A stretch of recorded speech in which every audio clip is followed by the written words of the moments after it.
Salut tout le monde, bienvenue à Déclic, une simple idée, un grand changement avec Maxène. Merci à nos très chers abonnés. Eh bien, c'est le moment de vous abonner si vous ne l'avez pas encore fait.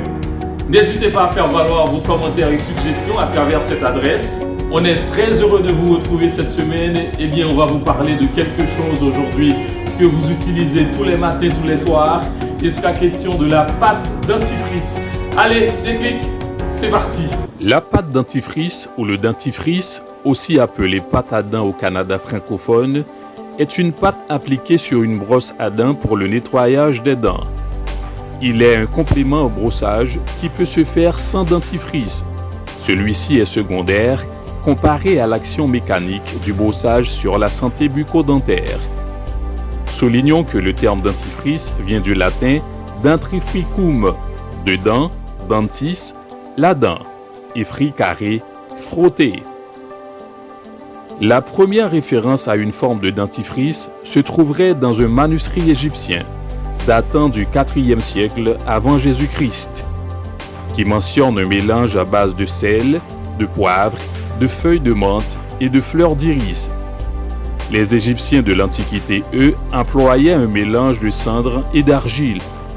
Les premiers dentifrices en pâte commercialisés dans des pots en porcelaine apparurent au XIXe siècle. Mais ils ne parvinrent pas à vaincre la popularité des poudres avant la Première Guerre mondiale. Alors qu'il vendait à ses patients du dentifrice en pot qu'il fabriquait lui-même, le dentiste Washington Sheffield s'inspira des peintres qui utilisaient les tubes de peinture en métal pour créer en 1892 le premier dentifrice en tube souple en étain, plus pratique et hygiénique.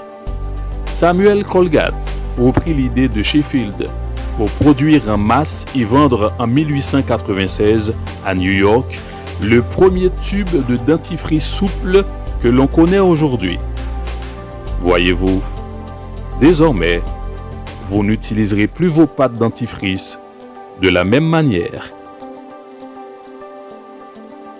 Bienvenue à la question mystère. Pourquoi les paix font du bruit? Pourquoi ça fait du bruit? Le paix ne fait pas toujours du bruit, ça dépend de la pression de l'air à la sortie de l'anus. Si elle est faible, le paix sera silencieux.